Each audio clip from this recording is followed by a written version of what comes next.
Terima kasih Anda masih menyaksikan Kompas Petang bersama saya Yasir Nene Ama. KPK akan mengkaji penerapan aturan Undang-Undang BUMN yang baru saudara dalam aspek penegakan hukum terkait dengan jajaran direksi yang tidak lagi tergolong dalam penyelenggara negara. Juru bicara KPK Tessa Mardika menyatakan KPK akan mengkaji Undang-Undang BUMN dalam penindakan hukum terkait dengan praktik korupsi di BUMN. Kajian dilakukan untuk melihat penerapan aturan dalam penegakan hukum yang bisa dilakukan oleh KPK. KPK juga akan memberikan masukan pada pemerintahan dari Presiden Prabowo Subianto yang berkomitmen untuk menutup celah korupsi juga kebocoran anggaran. Kalau memang saat ini bukan merupakan penyelenggara negara yang bisa ditangani oleh KPK, ya tentu KPK tidak bisa menangani. Nanti bagaimana nanti upayanya? Nah ini kenapa saya sampaikan perlu kajian? Tentu ini pemerintah dalam hal ini Presiden Prabowo Subianto kan menginginkan yang pertama meminimalisir atau menghilangkan adanya kebocoran anggaran. KPK tentu akan memberikan masukan kepada pemerintah Bapak Subianto, mana yang perlu ditingkatkan, mana yang perlu dipilih. Tentunya hal ini menjadi salah satu concern ya, masuk salah satunya Undang-Undang. Presiden ke-7 Republik Indonesia Joko Widodo soal Undang-Undang Nomor 1 Tahun 2025 tentang BUMN yang menyebut direksi maupun komisaris perusahaan plat merah bukan lagi penyelenggara negara seperti dalam aturan negara dan dinilai KPK tidak bisa lagi cawe-cawe dalam kasus dugaan korupsi di BUMN seperti selama ini. Joko Widodo bilang semua yang berkaitan dengan korupsi bisa proses. Semua yang berkaitan dengan korupsi itu bisa diproses. Baik itu pemerintah, baik itu BUMN, baik itu sektor swasta. Jelas kalau itu.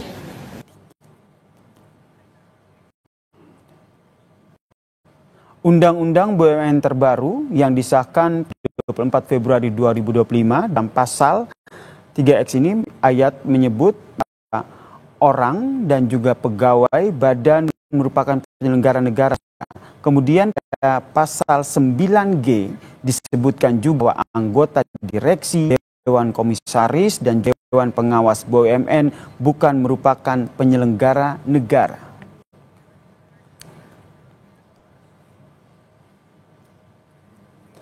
KPK sudah menangani kasus korupsi di BUMN, saudara. Di antaranya ada kasus mantan Direktur Utama Pertamina, Karen Agustiawan, yang didakwa merugikan keuangan negara 1,77 triliun rupiah lebih.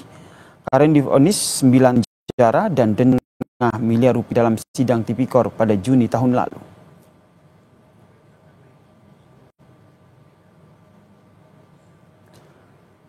Menteri BUMN Erick Thohir meski bukan penyelenggara, pegawai BUMN yang bisa diproses hukum KPK. Erick Thohir pun saat ini dengan KPK tengah merumuskan batasan korupsi keuangan negara juga korporasi. Hanya kalau kasus korupsi mah ya tetap aja dipenjara.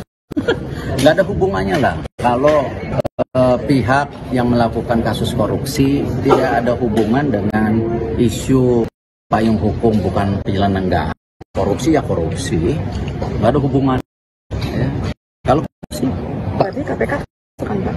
Ya kalau korupsi ya korupsi, hubungan dengan penyelenggara atau tidak penyelenggara jelas. Kalau korupsi jelas. Yang justru dengan KPK dan pihak kejaksaan mendefinisi ya seperti apa yang namanya kerugian negara atau kerugian korporasi. Pembahasan terkait dengan penegakan hukum KPK berkaitan dengan Undang-Undang BUMN yang baru mengenai komisaris hingga direktur yang bukan lagi penyelenggara negara. Kita bahas bersama dengan mantan komisioner KPK, Bang Saud Situmorang, dan juga ada anggota Komisi 3 DPR, fraksi Golkar, Sundenson Tandra yang telah bergabung bersama kami di Kompas Petang. Selamat sore semuanya.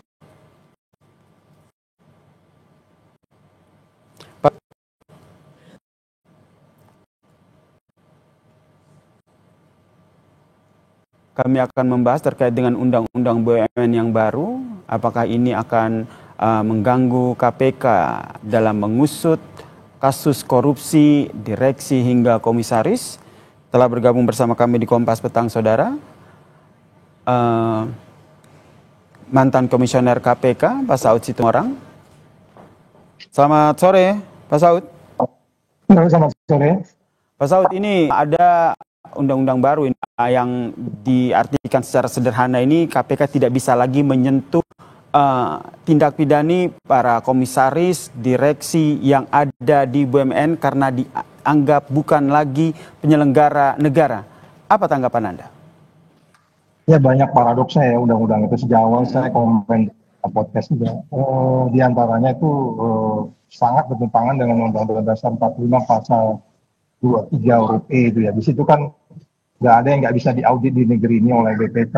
Itu tugas BPK ada di Undang-Undang Dasar 45. Jadi kalau kita bicara kemudian di undang-undang itu juga ada bicara efisiensi, bicara good governance, itu paradoks semua isinya. Nggak ada yang bisa nggak diaudit di negeri ini. Ada orang bilang katanya tuh kekayaan negara yang dipisahkan. Kan udah ada putusan MK juga, kekayaan negara yang dipisahkan juga itu harus diaudit. Jadi apa yang dimaksud di undang-undang itu good governance, dia nggak paham juga good governance. Good governance itu transparansi, audit dan seterusnya. Jadi memang ujungnya memang ini harus di judicial review dan saya pikir itu udah sangat bertentangan sekali ya sama Undang-Undang 45. Coba dilihat lagi di Undang-Undang 45 itu tugas BPK itu mengaudit semua keuangan yang menyangkut uang negara. Jadi pembuat undang-undang ini kemarin ini kayaknya buru-buru, nggak paham juga mereka yang namanya yang disebut sebagai good governance. Kata good governance itu muncul di undang-undang itu sendiri, mereka sendiri nggak paham yang namanya good governance itu adalah audit, kira-kira gitu. Berarti adalah hal yang wajar ketika undang-undang ini disahkan, kemudian ada kekhawatiran bahwa KPK tidak bisa lagi mengusut direksi maupun komisaris yang ada di dalam BUMN ini. Ya itu pasti, dan itu sangat bertentangan dengan undang-undang yang ada lainnya, Undang-Undang Keuangan Negara, Undang-Undang KPK, terus kemudian kalau kita bicara pasal 2, pasal 3 yang sering selama ini dihindari oleh penyelenggara negara, yang menyangkut kerugian negara dan seterusnya. Intinya adalah kalau kita bicara manajemen, kan di situ disebutkan salah satu tujuannya ini kan membuat mereka efisien. Ya nggak, baca lagi deh Undang-Undang 1 2025 ini bicara efisiensi. Anda kalau bicara efisiensi itu, kalau bahasanya 45 itu, Undang-Undang 45 itu bicara keadilan, kemanfaatan, bicara kepastian dan seterusnya. Jadi makanya dari awal ini orang sudah banyak fokus yang melihat undang-undang ini, karena dari awal tuh banyak masalah di dalamnya gitu. Kita langsung tanyakan ke Bang Sundenson. Bang Sundenson, pada saat pengesahan undang-undang ini sebenarnya apakah sudah dikaji secara lengkap terkait dengan jangan sampai ada celah begitu sehingga para direksi maupun komisaris di penyelenggara negara di BUMN ini akhirnya tidak bisa dijerat ketika mereka terkena kasus korupsi? Iya, terima kasih. Jadi jelas sebuah undang-undang itu sebelum disahkan itu kan melalui beberapa tahapan. Termasuk di dalamnya kan itu tahapan dengan hearing, mendapatkan naskah akademik, dan lain sebagainya. Ya kan, itu pertama. Yang kedua, kita harus bicara ini harus clear. Negara kita kan negara hukum. Ya kan? Bukan negara kekuasaan. Itu pertama. Yang kedua, begini. Ini kan norma yang sudah berlaku. Ya kan? Yang sudah ditetapkan. Dan kita sebagai warga negara wajib mematuhi. Lalu yang ketiga, ini yang esensinya, bahwa BUMN itu tunduk kepada hukum perniagaan. Orang bisnis itu kalau nggak untung ya rugi, kan jelas itu, ya kan? Sehingga di situ jelas sekali dikatakan bahwa ya penyelenggara direksi dan sebagainya bukan penyelenggara negara. Untuk apa? Untuk memastikan bahwa aturan-aturan bisnis itu dapat dijalankan. Nah, itu yang ketiga. Yang keempat, itu bukan berarti bahwa mereka yang menjalankan tugas dan kewenangannya di situ kemudian tidak dapat dipidana. Bukan itu. ya mereka kalau kemudian melanggar apa ketentuan-ketentuan undang-undang di dalamnya, dalam hal ini dalam berbisnis ada fraud di dalamnya, dapat dilakukan tindakan, ya kan? Tetapi kemudian kita harus memisahkan antara kerugian negara dengan berbisnis. Kalau berbisnis kemudian rugi, ini kan sesuatu persoalan kan, ya kan? Nah, inilah persoalannya, dan sehingga menurut kami undang-undang yang sudah disahkan itu sudah tepat dan sesuai dengan aturan hukum yang berlaku. Demikian. Meskipun dalam kenyataannya kan ada beberapa penyelenggara negara di BUMN yang memang terjerat kasus korupsi begitu. Ya, kalau mereka terjerat kasus korupsi, ada aturan hukum yang melakukannya, ya silakan laksanakan. Tetapi kemudian kan sekarang ada undang-undang baru, undang-undang mengenai Danantara, BUMN dan yang lain-lain, yang kemudian tidak mengkriminalkan mereka dan tidak memasukkan mereka sebagai bagian dari penyelenggaraan negara. Ya kita harus patuhi. Dan alasan dasar filosofisnya jelas bahwa BUMN itu tunduk kepada undang-undang perniagaan. Orang berbisnis itu ya kalau nggak untung ya rugi. Nggak ada bisnis untuk pulang pokok, nggak ada. Itu kerja sosial, ya kan? Sehingga kemudian kita mencegah kemudian ya kalau dia di dalam suatu keputusannya akhirnya itu rugi, ya kita telusuri dari mana ruginya. Kalau kemudian ada fraud, ada undang-undang yang tetap bisa menjerat. Pencucian uang tetap bisa kena. Baik. Ya, penggelapan, penipuan, perampasan aset tetap masih bisa, bukan saja dengan cara tindakan korupsi. Demikian. Baik, tanggapannya Bang Saud. Ya, ini memang nggak paham ya, yang namanya negara rugi, rugi itu menentukan siapa gitu. Nah kalau rugi menurut undang-undang ini, ya BPK itu tidak masuk, itu auditor swasta biasa gitu. Sementara definisi ini adalah, namanya aja ada BUMN, N-nya kan negara itu, ya kan? Itu bukan. Tapi kan ada usaha di situ. Ya, Bapak diam dulu, dengar saya dulu nanti ya, Bapak. Tapi Bapak kan harus memberikan penjelasan yang tepat. Ya, jangan terus negara, tapi negara dalam hal ini berusaha, Bang Saud. Ya, diam dulu. Tadi saudara ngomong, saya nggak komen. Belajar ketika ngomong di publik, Anda anggota DPR. Belajar mendengar yang baik, ya. Paham ya? Silakan. Jadi Pak, udah kamu diam dulu. Ya sudah, baik silakan Bang Sudeson mohon tenang dulu, silakan dilanjutkan, kami kasih kesempatan dulu kepada Bang Saud. Silakan Bang Saud. Ini adalah pemahamannya adalah mereka nggak paham yang namanya tugas BPK. Anda yang tidak paham. Dia nggak paham. Jadi makanya saya katakan kembali lagi, kalau kita bicara undang-undang keuangan negara, putusan MK harus ada hargai. Ya kan, putusan MK itu tidak ada itu dipisahkan antara keuangan negara dengan tidak ada di bawah angka keuangan negara atau tidak.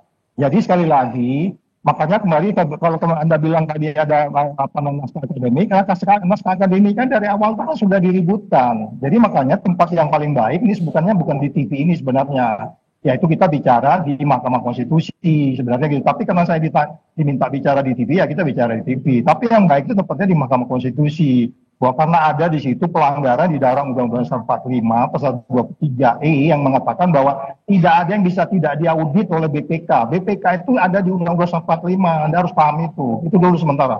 Silakan menanggapi. Silakan Bang Sudeson. Ya, jadi begini. Dasar saya sampaikan itu, Bang Saud itu supaya paham. Badan usaha milik negara. Memang milik negara, tetapi menjalankan usaha. Pada saat menjalankan usaha, badan itu tunduk kepada hukum perniagaan. Kan demikian. Sehingga kita itu mencegah hal-hal yang tidak diinginkan. Ada politisasi dan sebagainya. Itu pertama. Yang kedua, ya, di dalam persoalan ini, ya, badan usaha negara itu di dalam melaksanakan usahanya. Bisa saja rugi, bisa saja untung. Ya kan? Nah inilah ini. Kemudian yang ketiga, ini Bang Saud ini kan seorang anggota KPK, mantan anggota KPK. Beliau itu harus tunduk pada hukum. Undang-undang ini sudah berlaku. Siapapun harus tunduk kepada undang-undang ini, gitu loh.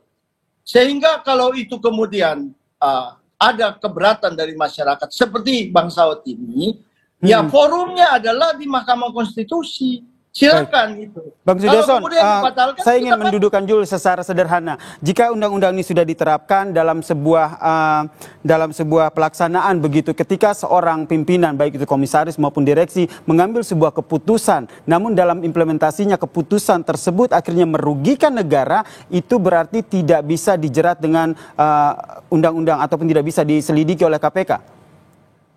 Ya jelas tidak bisa, karena jelas undang-undang sudah mengatakan bahwa direksi dan yang lainnya itu bukan penyelenggara negara.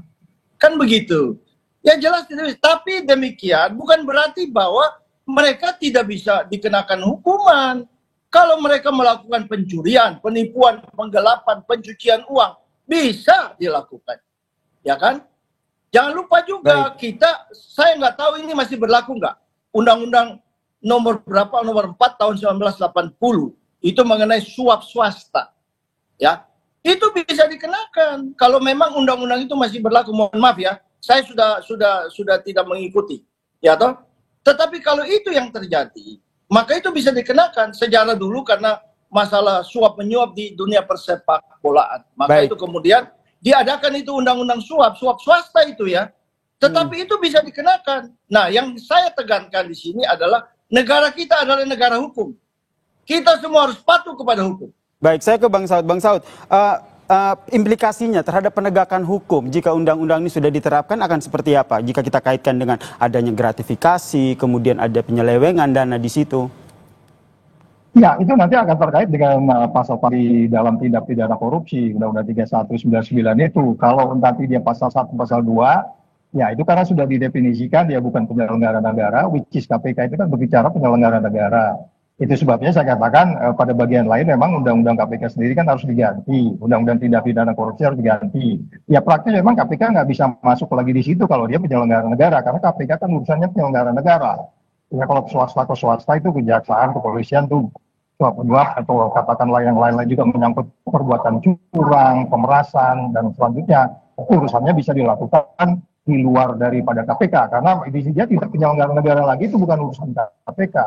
Itu yang saya katakan kembali lagi, yang perlu kita sadari adalah implikasinya dari undang-undang ini.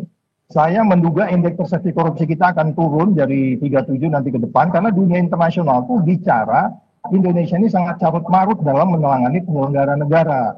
Persoalan utama di negeri ini kan penyelenggara negara. Swasta itu kan gimana penyelenggara negara? Penyelenggara negara itu dalam hal ini BUMN, lebih spesifik lagi kalau kita bicara daya saing dan seterusnya, terus kemudian kesempatan berusaha dan seterusnya, terus kemudian hukum yang pasti, hukum yang bermanfaat, hukum yang adil, itu kan persoalan-persoalan yang nggak bisa diselesaikan oleh kalangan BUMN yang kemudian KPK menjadi menyasar penyelenggara negara. Itu awal dari berdirinya KPK. Jadi kalau kemudian tanya tadi implikasinya, ya memang KPK nggak bisa nangani ini lagi karena ini bukan penyelenggara negara. Inilah yang saya katakan dimulainya bencana ini ke depan, karena bagaimanapun banyak undang-undang lain yang tidak konsis dengan aturan ini, undang-undang keuangan negara, tugas-tugas BPK dan seterusnya. Nah itu menjadi sangat bertentangan dengan isi dari Undang-Undang 1 2025. Anda kalau baca isi Undang-Undang 1 2025 itu di situ semua menyangkut prinsip-prinsip good governance. Good governance itu, check and balance-nya itu harus sangat transparan, akuntabel, bebas dari konflik kepentingan. Dan salah satu isi dari kepengurusan itu aja, coba aja, mantan presiden yang disebut-sebut terkait dengan korupsi aja ada di pengurusan di Danantara itu sendiri. Jadi itu banyak kontroversinya gitu loh. Itu yang diributkan, makanya mintalah judicial review. Dan ini sekarang judicial review sudah jalan, tinggal kita tunggu saja. Apakah kemudian MK ini juga masuk angin, ya kita tunggu aja gitu Mas. Baik, kita tunggu ya, kita tunggu hasilnya seperti apa terkait dengan hal ini. Terima kasih mantan Komisioner KPK, Bang Saud Situmorang, dan juga ada anggota Komisi 3 DPR fraksi Golkar, Bang Sudesson Tandra yang telah bergabung bersama kami di Kompas Petang. Salam sehat semuanya. Salam sehat. Dan saudara, usai jeda Kompas Petang akan kembali dengan informasi